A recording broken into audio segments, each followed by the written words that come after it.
결국은 승리하는 비밀은 복음의 능력을 아는 자를 통해서 하나님이 역사하십니다. 여러분들이 복음의 능력을 회복하고 결국 승리하는 그런 복음의 대열에 있는 그런 축복을 누리게 되시기 바랍니다.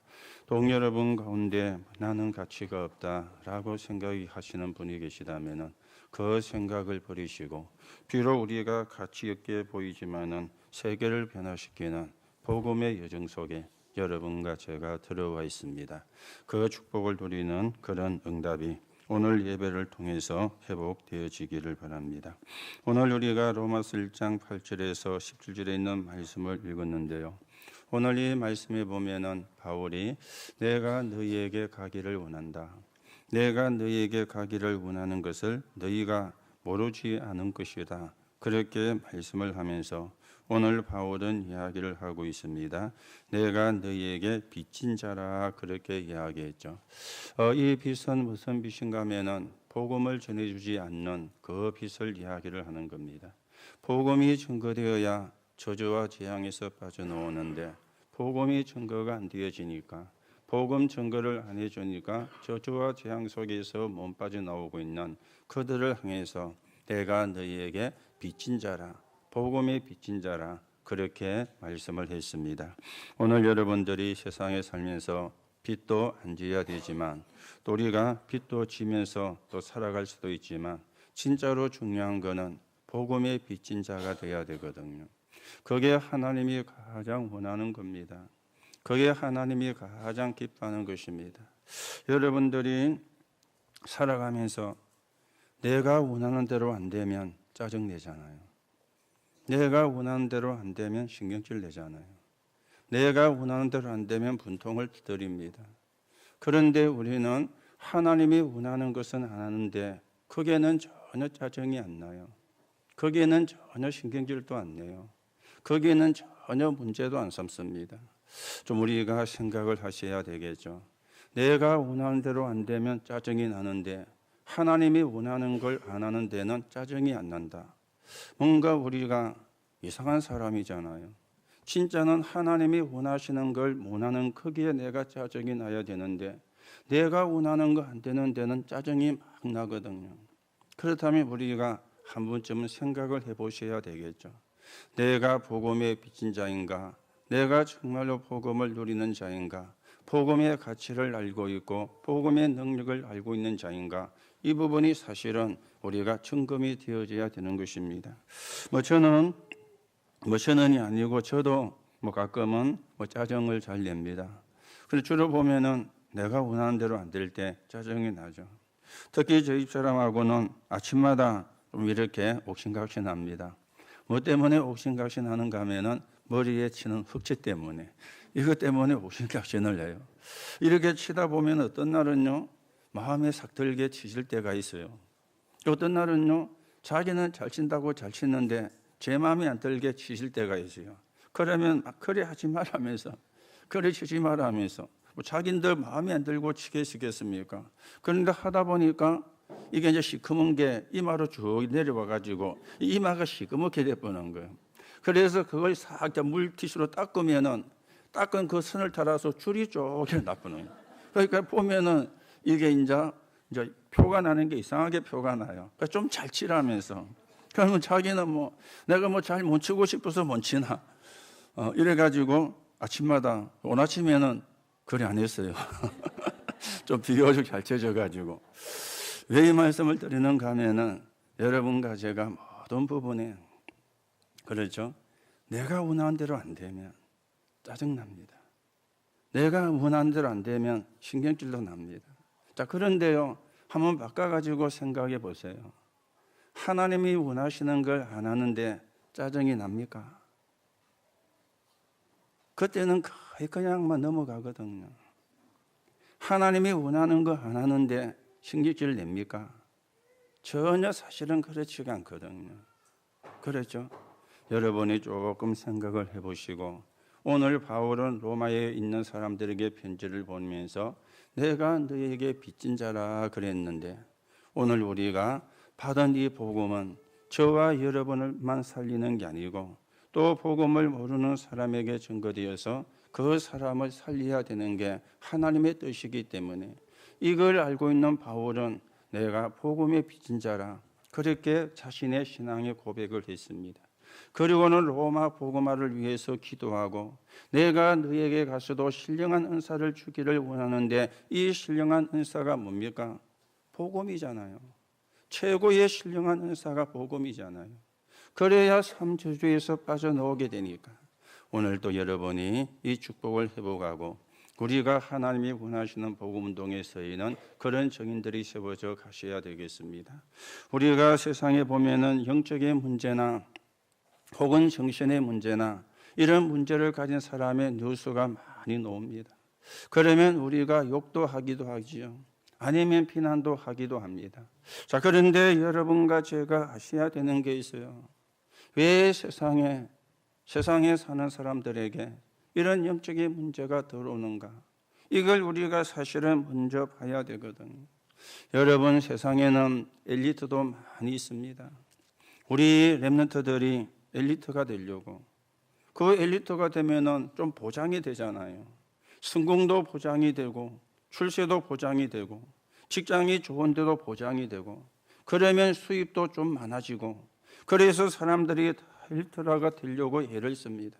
자, 이 엘리트가 가지고 있는 특징이 뭔가 하면은 자기가 최고라, 내가 최고라, 그 착각 속에서 사는데요.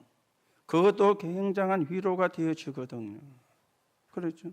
그것도 굉장한 위로가 되어지는 겁니다. 그래 살다가 사단에게 잡히는 거예요. 이렇게 살고 있는 사람들이 많이 있는데 나중에는 일어서지도 못하게 되는 그런 결과를 가져오게 되어집니다.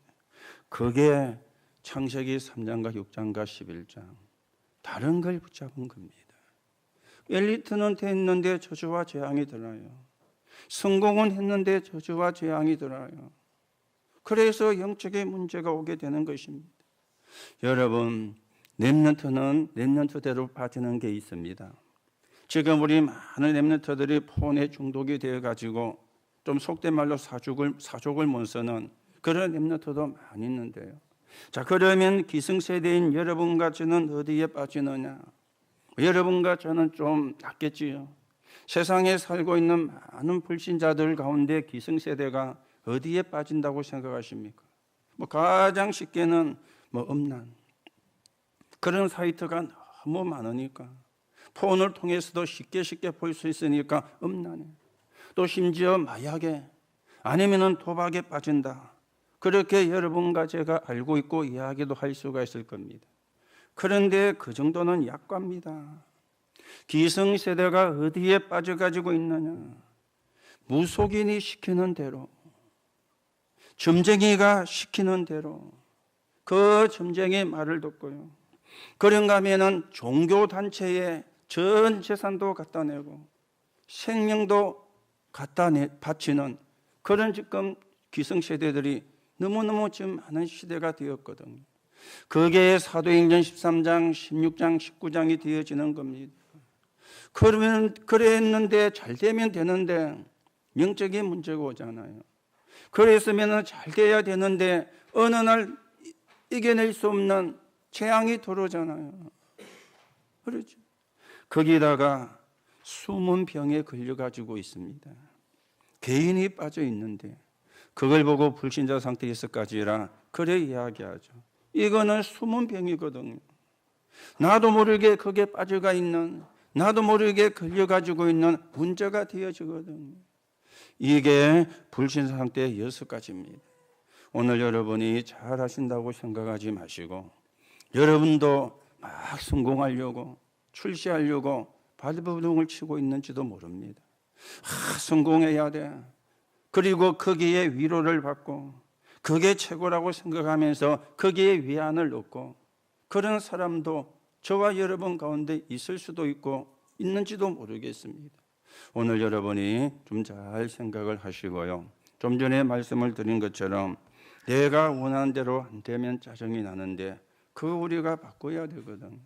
정말 하나님이 원하시는 게 뭔가 그게 우리가 마음이 가야 되잖아요. 그걸 놓고 우리가 기도해야 되잖아요. 그걸 해야 되는데 못하는 나를 쳐다보면서 정말 하나님 앞에 기도가 되어지고 말씀 속으로 들어가고, 그게 하나님이 원하는 사람 아닙니까? 그게 하나님이 원하는 신자입니까? 그런데 우리는 내가 원하는 대로면 막 짜증나요. 그리고 신경질도 내요.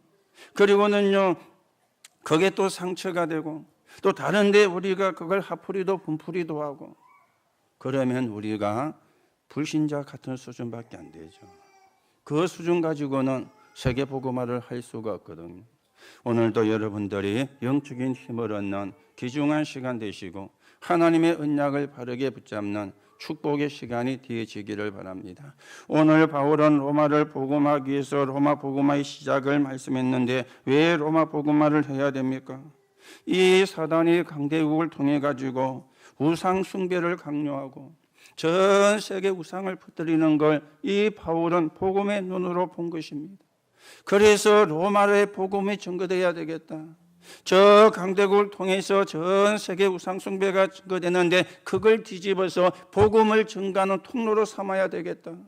그게 하나님이 원하시는 세계 복음화구나. 바울은 이걸 깨달은 겁니다. 자기가 원하는 걸 깨달은 게 아니에요. 하나님이 원하시는 걸 발견한 거예요. 자기가 좋아하는 걸 찾은 게 아니에요. 하나님이 원하시는 걸 찾은 거예요. 그래서 내가 너희에게 복음 전하기를 원한다. 내가 너희에게 복음의 빚진 자라. 오늘 여러분이 이 은혜를 회복하고 이 응답을 회복하고 우리가 한 시대 하나님이 원하시는 일에 서있는 정인으로 세워지는 축복을 누려가야 되겠습니다. 왜 우리가 로마 복음화를 해야 됩니까? 재앙의 근원을 막기 위해서잖아요. 재앙을 막는 길이 무엇인지를 알아야 되는데 복음으로 재앙을 막을 수 있지만 복음이 아니면 재앙을 막을 수가 없는 거예요. 그래서 바울이 내가 너희에게 가기를 원한다. 창세기 6장 1절에서 20절에 보면은 네피림 시대가 되었습니다.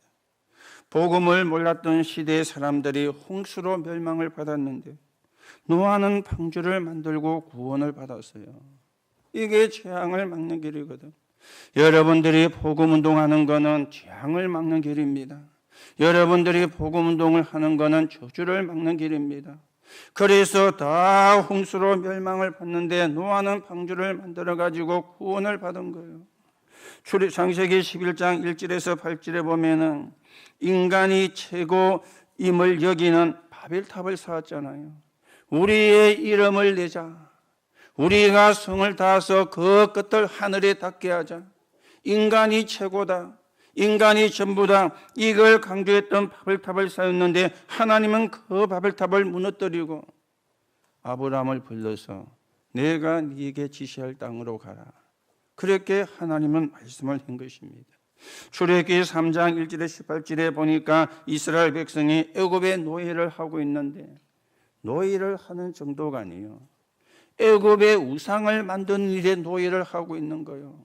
그리고 그 애굽의 우상을 섬기고 있는 겁니다.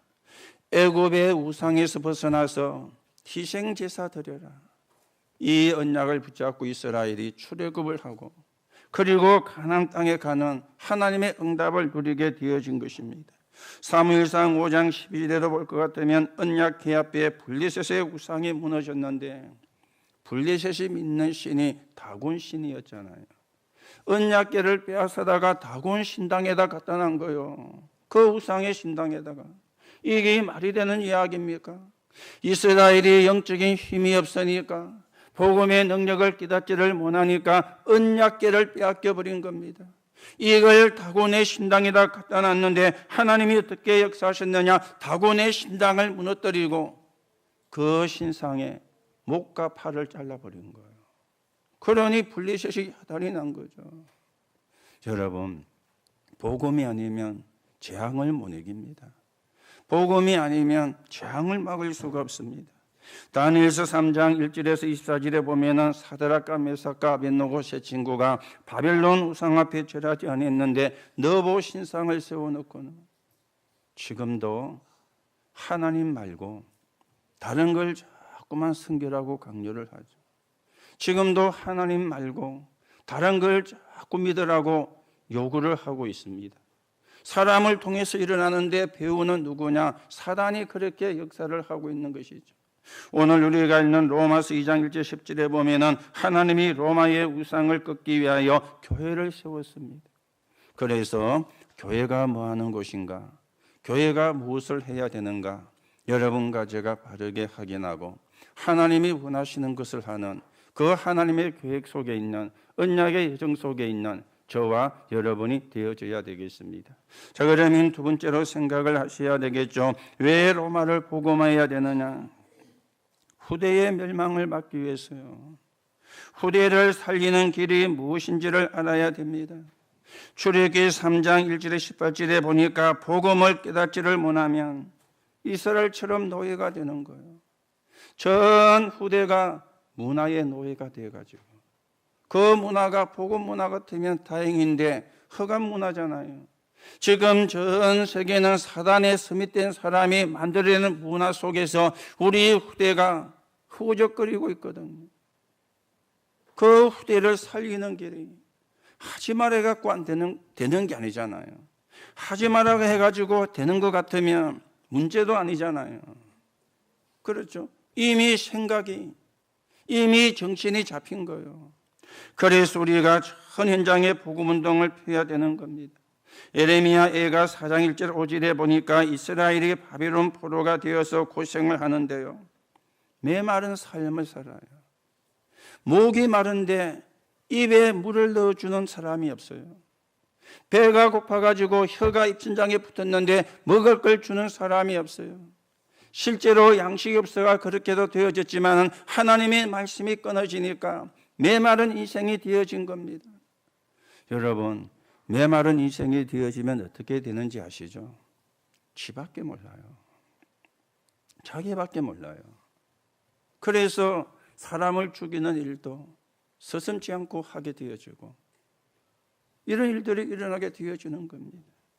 사도행전 1장 6절에 7절에 보니까 로마의 속국이 되어서 고난당합니다.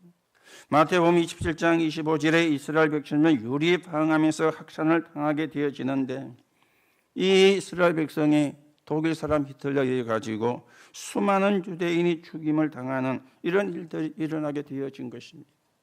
여러분, 지금이 어떤 시대인지 여러분 아셔야 돼요.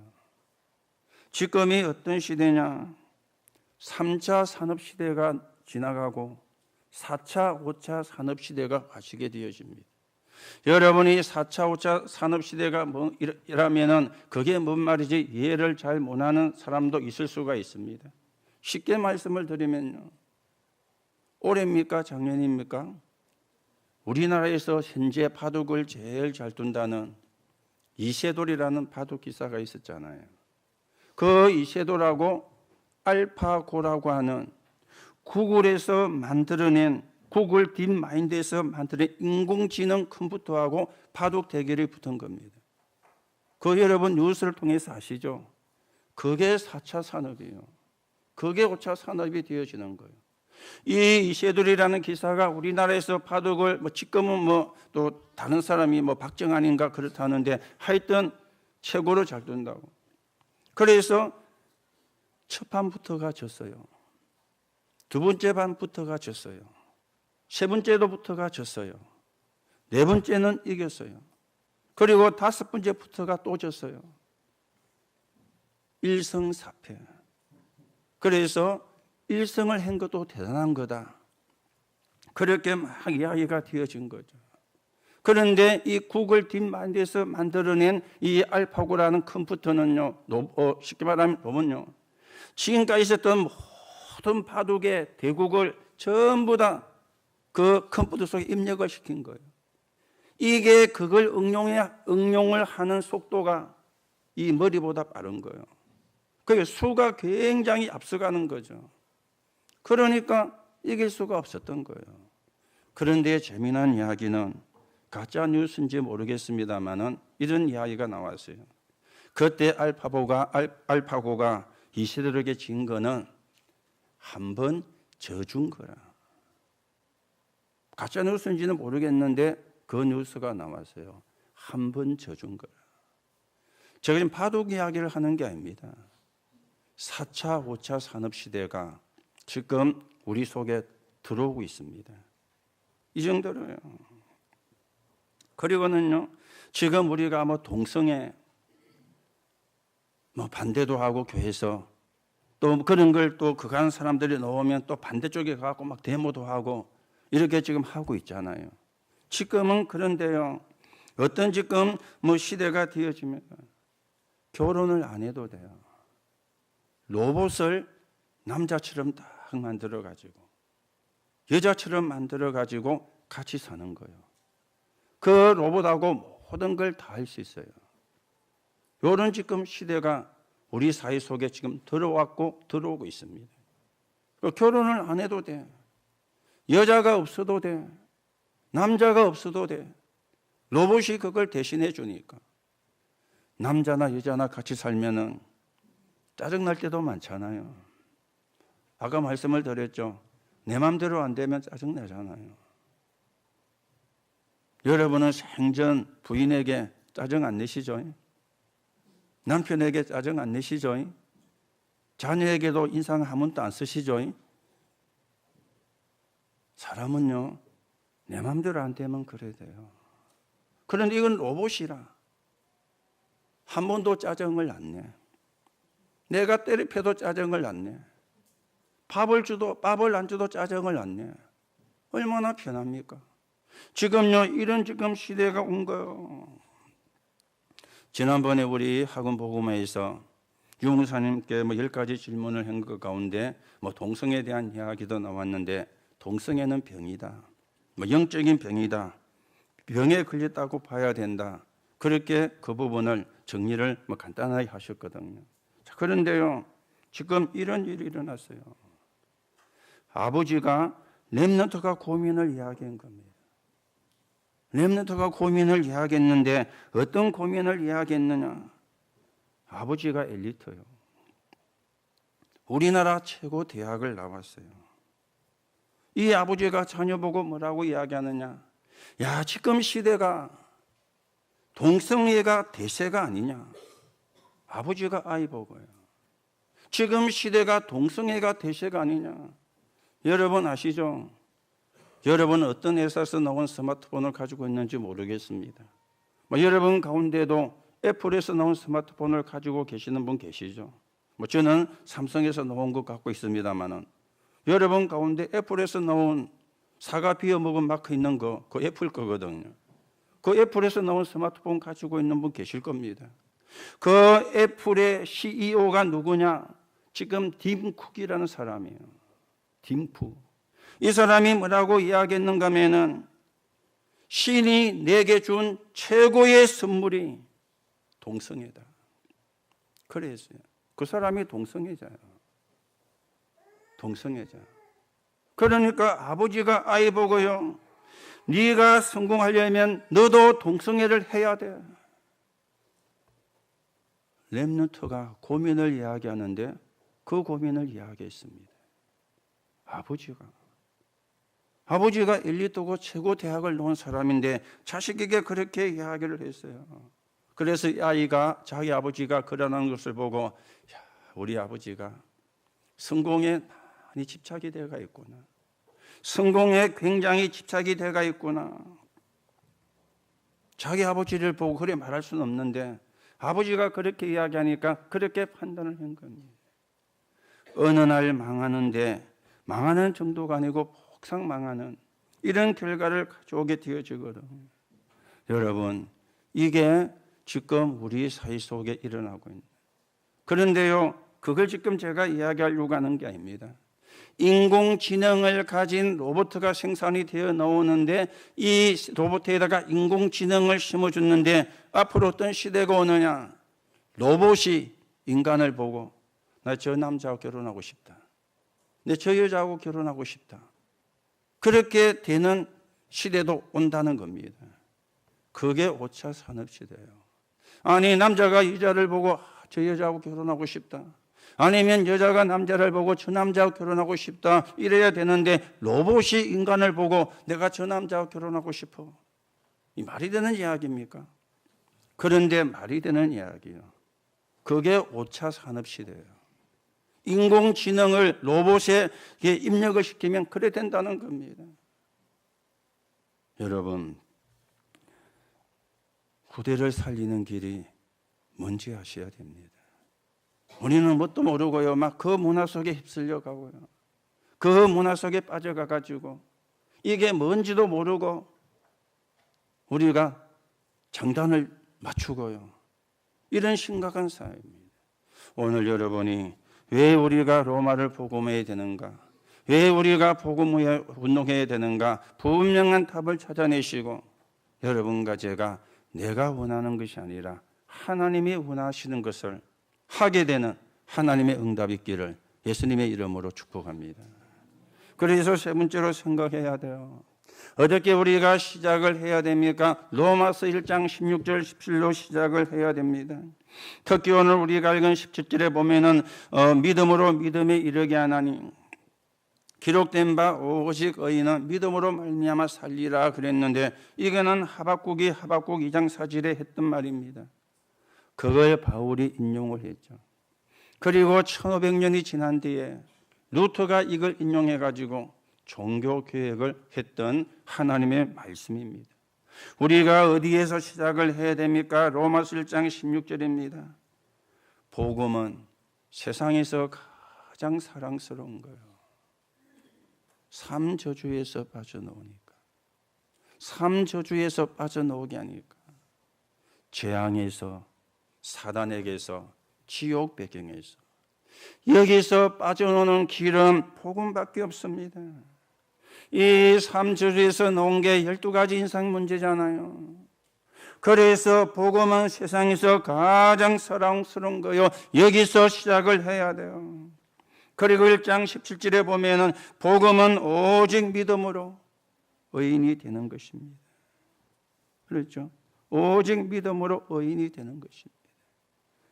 믿음으로 말미암아 여러분과 제가 의인인데, 정확하게 말하면 어렵다고 칭함을 받은 거죠. 우리가 죄가 없고 허물이 없기 때문에 의인이 아니고, 하나님께서 그리스도를 통해서 십자가로 말미암아 우리의 죄와 허물을 해결해 주셨기 때문에 하나님께 갈 수 있는 신분이 된 거예요. 그걸 보고 의인이라고 그러거든. 여러분과 제가 허물이 없기 때문에, 여러분과 제가 잘못이었기 때문에 하나님께 갈 수 있게 된 것이 아니라 그리스도의 십자가의 보혈로 말미암아 그리고 부활로 인하여 여러분과 제가 가지고 있던 죄 문제가 해결이 되어서 하나님을 만날 수 있게 된 것입니다. 그걸 보고 의인이라고 그럽니다. 신학적으로는 어렵다고 칭함을 받아들여서 칭의라고 이야기를 하는 거예요. 이게 하나님의 은혜거든요. 이게 하나님의 은혜. 오늘 여러분이 다시 한번 우리가 이 복음으로 내 구원을 확인하시고, 우리가 이 복음으로 하나님의 자녀가 된 것 감사하시고, 그래서 우리가 하나님의 구원 계획의 기약에 써있는 정인으로 세워져 가야 되겠습니다. 그래서 초대교회의 능력은 왕이나 지식인들이 할 수 없는 것을 했습니다. 로마서 1장 16절 17절이죠. 모든 사람에게 주시는 하나님의 능력이 복음이라. 이걸 초대교회가 가지고 있었던 거예요. 250년 만에 로마가 복음화가 이루어졌는데 이게 초대교회의 능력이었습니다. 여러분, 능력 중에 능력이 오직 복음이 되는 거예요. 오직 그리스도가 되는 겁니다. 오직 예수가 되는 겁니다. 이게 능력 중에 능력입니다. 여러분이 정말로 이 능력이 내 것이 되시면 오늘이라도 저주는 무너집니다. 오늘이라도 재앙은 무너지는 겁니다. 문제는 아는데 내 것이 안 되어진 거예요. 그렇죠? 아는데 내 것이 안 되어진. 오늘이라도 오직이 되면 끝나는 거 아닙니까? 오늘이라도 오직이 되면 모든 재앙이 끝나는 거 아닙니까? 오늘 여러분과 제가 정말 오직의 축복을 회복하는, 오직의 응답을 회복하는 하나님의 응답이 있기를 예수님의 이름으로 축복합니다. 그러는 가운데 오늘 우리가 성찬식을 하게 되어지겠죠. 이 성찬은 구원의 은혜에 대한 감사거든요. 그래서 초대교회는 모일 때마다 했습니다. 지금도 매주 성찬식을 하는 교단도 있습니다. 아니면 한 달에 한 번씩 하는 교단도 있습니다. 저희들은 1년에 2번, 봄에 한 번, 가을에 한 번, 봄에는 부활절을 중심해 가지고 또 가을에는 추수감사절을 전후로 해가지고 1년에 2번 하게 되어지는데 매일 하든 매주 하든 한 달에 한 번 하든 1년에 2번 하든 의미는 똑같습니다. 구원의 은혜. 우리는 기념설이죠. 잊지 마라. 기념하라 그랬는데 그건 잊지 마라 그 말이에요. 뭘 잊지 마라 그 말입니까? 구원의 은혜. 구원의 은혜를 잊지 마라. 십자가에 죽으시고 부활하셔가지고 저와 여러분에게 주신 구원의 은혜를 잊지 마라. 그 구원의 은혜에 감사하고 그 구원의 비밀이 증거되는 데 서 있는 적인으로 서라. 이게 성찬의 의미가 되어집니다. 오늘도 여러분이 성찬을 통해서 하나님이 주신 구원의 은혜를 회복하고 구원의 축복이 여러분의 것이 되어지고 그래서 하나님이 원하시는 내가 원하는 거 말고요. 하나님이 원하시는 거. 그래서 저와 여러분이 지역을 살리고 또 민족을 살리고 세계를 살리고 교회를 살리는 적인으로서는 하나님의 응답이 있기를 예수님의 이름으로 축복합니다. 하나님 은혜를 감사를 드립니다. 오늘도 우리가 영적인 힘을 얻는 날이 되게 하시고 지는 것 같이 보이나 결국은 이기는 복음의 능력을 회복하게 하시며 또 우리가 가치 없게 보이지만은 복음으로 세계를 변화시키는 복음의 델 속에 있는 자가 되게 하나님께서 역사해 주옵소서. 오늘도 성찬을 통하여 구원의 은혜에 감사하고 구원의 비밀이 증거되는 데 서 있는 적인으로서게 성령으로 역사해 주옵소서. 그리스도이신 예수 이름으로 기도하옵나이다. 우리 성찬위원들은